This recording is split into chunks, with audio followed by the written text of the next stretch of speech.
Hi, this is James Gordon here with the first book in the October Terror series. Today's book I'll be talking about today, Hideaway by Dean R. Koontz.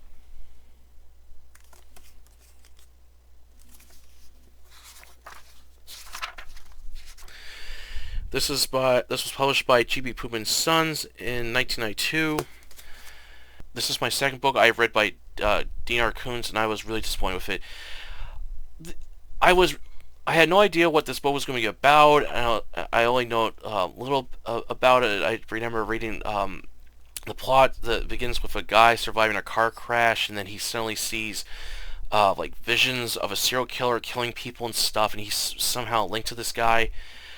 And I was hoping there'll be this would be really dark, brutal, lots of gruesome murders and stuff, and intense moments. Sadly, this book doesn't have any of that, and I was mostly bored while reading the entire book. I found the whole plot of this book boring. I didn't like any of the characters. There wasn't really much violence in the book. It's very tamed, and and this is one thing I don't like what authors do when they describe a scene.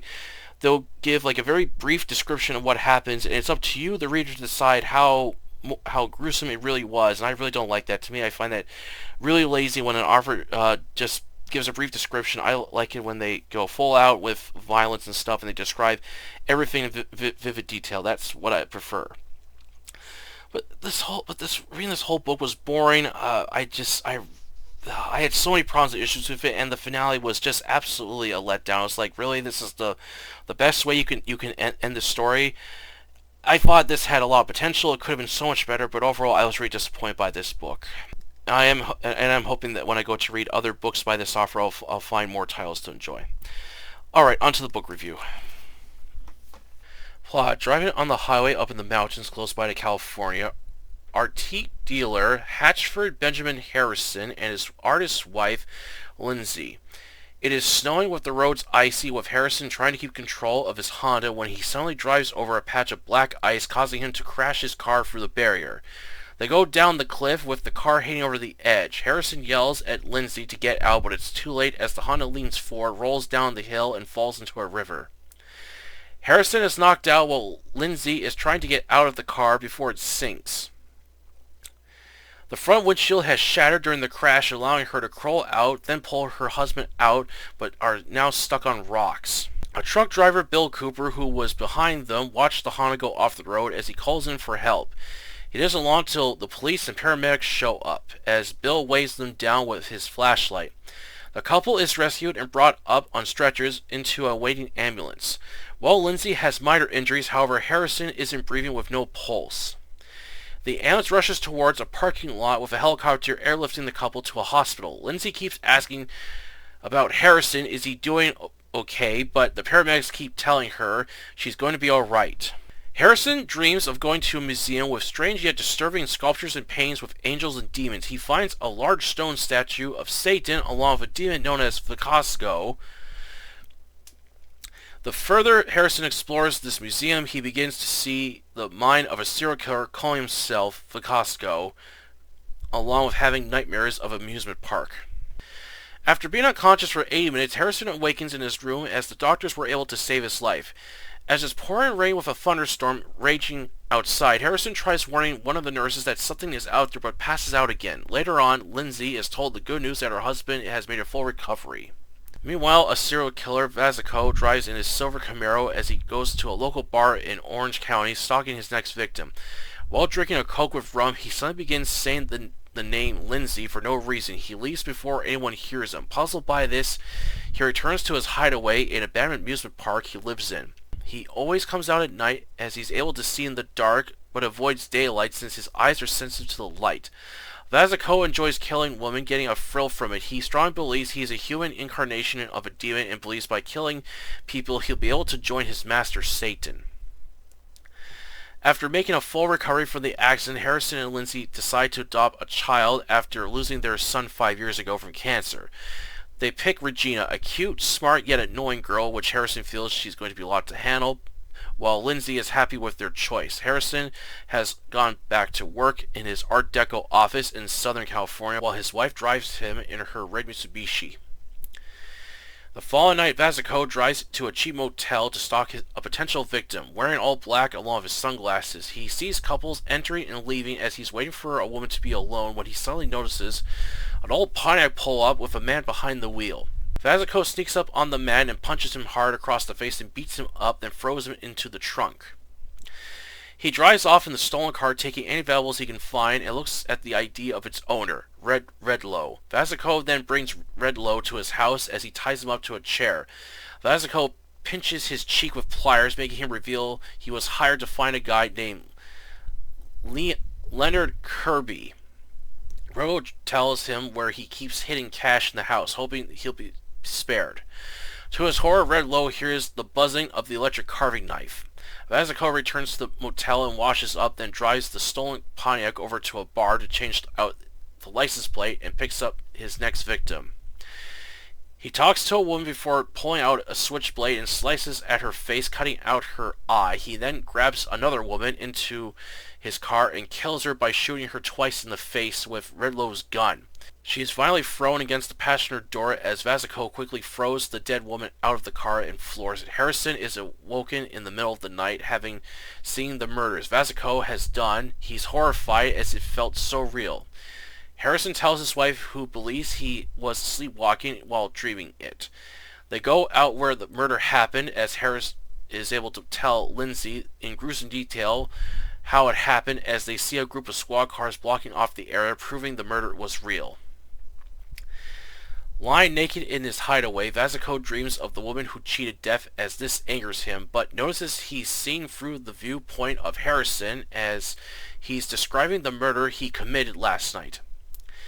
Vazico then sees more into Harrison's life when he reads a news article of Cooper blaming Harrison for causing the accident and losing his job. This suddenly causes Harrison to become furious and say things he normally doesn't say. Lindsay appears and is able to calm him down as she doesn't want him to awaken Regina. After learning all this information, Vazico plans to find these people and add them to his collection. After finding people linked to either Harrison or Lindsay, Vazico is able to track down where they live and kidnaps Regina and takes her to his hideaway.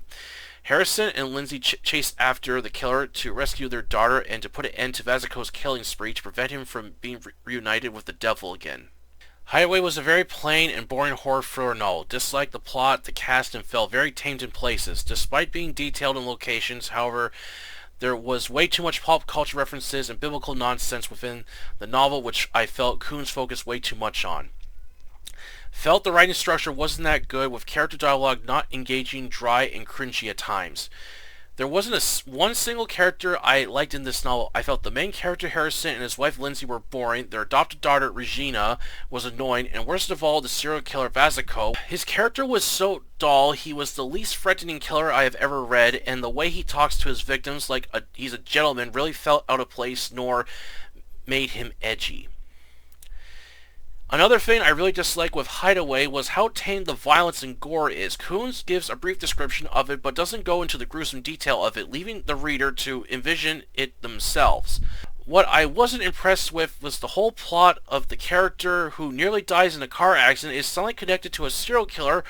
All through, the doctor that happened to save the lives of these men was really dumb, and the finale was so boring. The main characters easily find the killer and defeat him without any problems.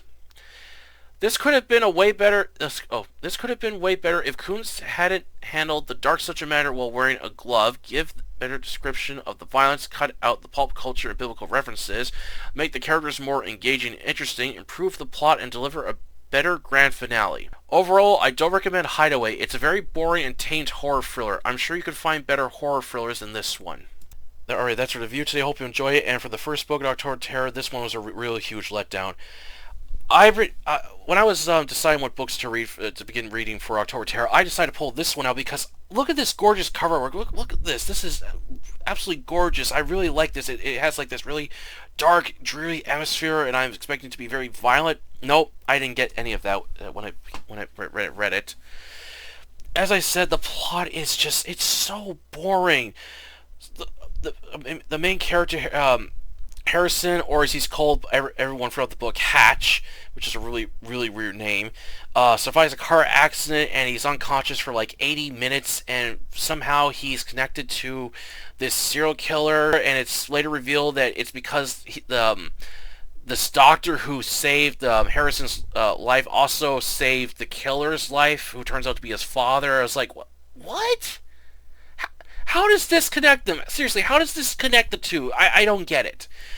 I just found the characters really boring. They weren't really engaging. While I thought Harrison has a really interesting office, he has this like Art Deco office with all this like beautiful stuff he collects and sells. I thought that was interesting, but that was the only thing I thought was interesting with the character. Everything else about Harrison I found was boring. His wife Lindsay could be annoying at times. All she does is complain a lot, and the author doesn't bother describing what type of paintings she does. Like landscape portraits or whatever. The author just says she's an artist or a painter. It's like, well, you can go further with that, Koontz. You can go further with describing what she does for a living. And then later on, they adopt this girl Regina, which I didn't like her at all. She's very annoying at times, and I just really didn't care for this character. And there's this one, as I said in my review, I felt Koontz focused way too much on pulp culture references, as there's one part in the book where Harrison and Lindsay are at this adoption center, and they're waiting to pick out, interview a child to bring home, and Harrison describes like several of the characters from movies, with one I really felt was cringy, the nun with no name. Really? Koontz, this is the best you could come up with? And there was a couple other characters where he makes pulp culture references with, and they really didn't blend with the story at all. It was like several scenes where it just kept going on with pulp culture references. I thought, can you please stop and just tell the story and just give these characters like generic names just to move on the story? You don't have to try shoehorning in like film references and stuff. But by far the worst character is Vazico. I really dislike this character. He is, while he's a cruel, evil person, but he just feels so boring. He's this guy that I will admit the idea of a serial killer living in an abandoned amusement park was interesting, but this character could have been done so much better. He's flat, dull, not, and is like the least threatening looking killer I've read. He like wears all black. He wears sunglasses because he can see in the dark. He has to avoid sunlight because his eyes are sensitive to light, which is never explained how this happened. But the way he talks is just so dry and boring, and it's just, he says like a lot of weird things while talking to his victims, and then when he's like interrogating them, he like acts all like gentleman-like, which didn't really fit the mood of the story. And then the other thing that I really felt that Koontz did an absolutely terrible job with was the violence. He does an absolute bad job of describing violence and gore in this book. He will give you a brief description of either what's happened or basically his hint to the reader what is going to happen next, but doesn't show it, which I really dislike. There's a part in the book where when Vazico is interrogating this detective guy, and then he's like tied up in the chair. I thought, ooh, we're gonna get some very gruesome torture scenes, right? Nope. All the killer does is just pinch his cheek with pliers, and then brings out a electric knife, and then just ends the story and moves on. I thought, you could have went further with that. And then there's another part which I felt was really cheaped out, is when the killer is driving the stolen Pontiac, and he kills his next victim by shooting this woman in the head twice. And he only describes the woman being thrown violently against the passenger seat, and then he throws the body out onto the road while speeding away. He doesn't describe blood splatter or the gruesome detail of a crime scene, and I just felt that Koontz was really cheaping out a lot of these scenes. I didn't like that. And when these murders begin happening, now the two main characters begin talking about it, and they drive to where one of the murders happened, but there's never a scene where they watch the news and it features like a report on the crime scene. later on they do read like newspapers of these murders, but I was hoping there would be a scene where they turn the TV on and it talks about a crime scene and it's the murder that Harris says saw. That doesn't really happen, and